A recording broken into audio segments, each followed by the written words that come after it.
Kolor ijo. Kolor ijo perkosa 31 wanita demi syarat ilmu pesugihan. Cukup lama kolor ijo menghantui wanita-wanita yang tinggal di sekitar wilayah Probolinggo, Jawa Timur. Selama 10 tahun sejak 2004, sepak terjang kolor ijo sudah banyak makan korban. Baik itu korban harta, benda, atau wanita yang telah diperdayanya. Ada Busir Nur Khotib, lelaki yang berhasil ditangkap polisi dan terbukti sebagai pelaku pemerkosaan yang dikenal dengan nama kolor ijo. Perbuatan kolor ijo seperti tidak terendus jejaknya. Setiap kali mencuri dan merampok, lelaki ini selalu menggunakan penutup wajah berwarna gelap dan mengenakan celana kolor berwarna hijau. Karena itulah ia lalu mendapatkan julukan sebagai kolor ijo. Perbuatannya sempat membuat para wanita resah, sebab isu yang beredar bahkan menyebutkan jika kolor ijo tidak bisa menghilang segala macam saat korban terembus keberadaannya.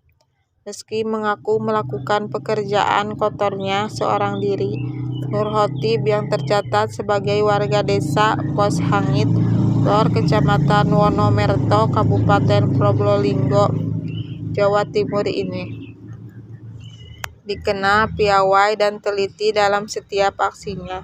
Sebelum menyatroni rumah korban, ia misalnya melakukan survei lapangan dengan berpura-pura mencapai suatu atau menawarkan jasa syuting video dan mencari rumput karena ia punya peliharaan sapi.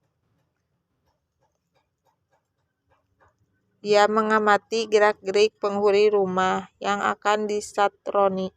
Ia memperhatikan tata letak pintu dan jendela yang akan dijadikan tempat masuk dan keluarnya. Ia juga memperhatikan dengan teliti jalan yang akan dilalui untuk melarikan diri seandainya perbuatan yang diketahui orang lain. Nur Khotib mengaku bahwa jika korbannya dekat, ia akan pergi ke lokasi dengan naik sepeda ontel.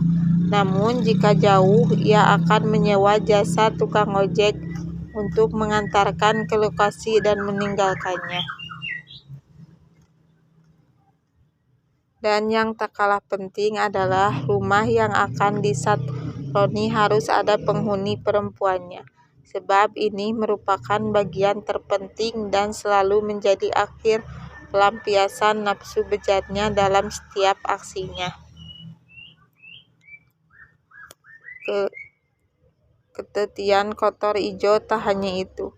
Bahkan pada saat hari H beraksi pun, kolor ijo masih melakukan ritual dengan mengelilingi rumah korban sambil menebarkan sesuatu yang diduga sebagai media sirep agar penghuni rumah terlelap dan tidurnya. Ini semacam rumah terletak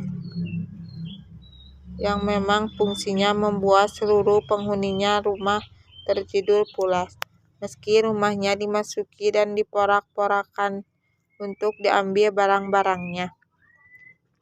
Namun mungkin benar kata pepatah selama ini, bahwa sepandai-pandainya tupai berlompat pasti suatu saat akan terjatuh juga pada saat melakukan aksi untuk yang terakhir kalinya.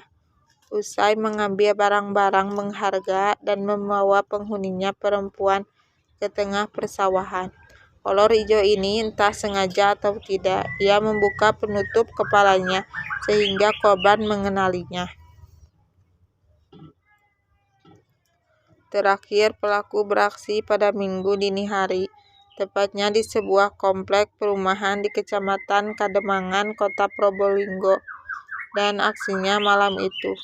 Nur Khotib membuka penutup kepalanya sebelum membawa korban perempuan keluar rumah.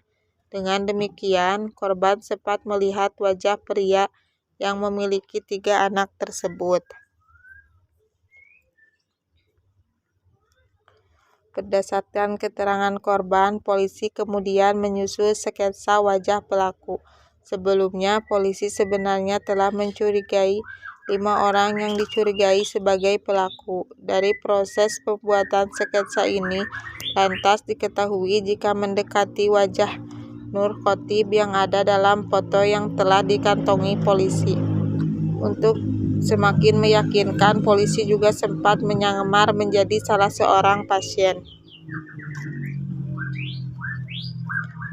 Setelah mencocokkan sidik jari yang menempel di botol air pemberian Bouassir kepada anggota polisi tersebut, ternyata sidik jarinya cocok dengan yang ditemukan polisi dalam kasus pemerkosaan oleh kolor ijo beberapa waktu lalu.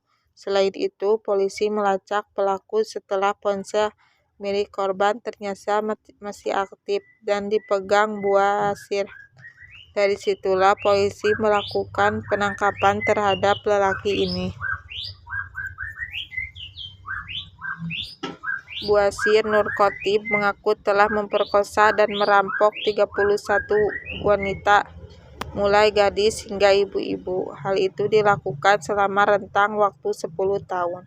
Penyitaan sejumlah jimat sebagai barang bukti dari rumah tersangka Nur Khotiib memperkuat dugaan bahwa pencurian yang disertai pemerkosaan yang dilakukan pelaku selama ini karena ia sedang mendalami jenis pesugihan tertentu yang mensyaratkan pelaku melakukan pemerkosaan terhadap beberapa wanita. Kemungkinan ia juga tengah menargetkan sejumlah wanita yang bisa saja mencapai 41, namun baru sampai 31 wanita kolor hijau sudah ditangkap polisi. Sejumlah jimat yang disita, seperti keris, beberapa batu aki, kulit ular, dan sejumlahnya kertas yang bertuliskan Arab. Juga sebotol minyak wangi. Menurut lelaki ini hanya sebagai koleksi. Itu katanya benda-benda peninggalan orang tuanya. Perihal sejumlah wanita yang telah menjadi korbannya, sebanyak 31 orang, baik yang masih gadis, ibu-ibu, atau janda. Nur Khotiib juga membantah itu berkaitan dengan ilmu pesugihan yang sedang dianutnya. Menurutnya, ia melakukan pemerkosaan itu hanya tergoda saja. Ia juga mengaku tidak mempunyai guru spiritual yang memerintahkan atau mengajarkan melakukan itu. Perihal korban yang selalu dibopong ke sawah dan memperkosanya di sana, lelaki ini hanya menjawab enteng agar tidak diketahui orang, sebab ia takut dikeroyok orang kampung jika sampai perbuatannya terperogoki masyarakat. Dari data kepolisian, lelaki ini ternyata pernah dikeroyok warga akibat masuk ke dalam rumah salah seorang penduduk di sekitar tempat tinggalnya. Ia pun sempat mendekam dan penjara akibat ulahnya itu. Oleh sebab itulah ia juga mendapatkan julukan di kampungnya sebagai Nur Maling. Boleh-boleh saja Nur Khotiib mengaku bahwa apa yang dilakukannya, yakni mencuri sambil memperkosa perempuan, tidak ada hubungannya dengan ilmu pesugihan. Tapi dugaan lelaki ini telah mendalami sejenis ilmu hitam atau pesugihan sangatlah kuat, mulai pakaian yang dikenakan saat bereaksi, aneka jimat yang ditemukan di rumahnya, selalu membawa korban perempuan ke sawah sebelum diperkosa, dan jumlahnya sudah mencapai 31 perempuan. Seolah memperkuat dugaan tersebut, dugaan membawa korban ke sawah juga bisa jadi sebagai upaya menyerang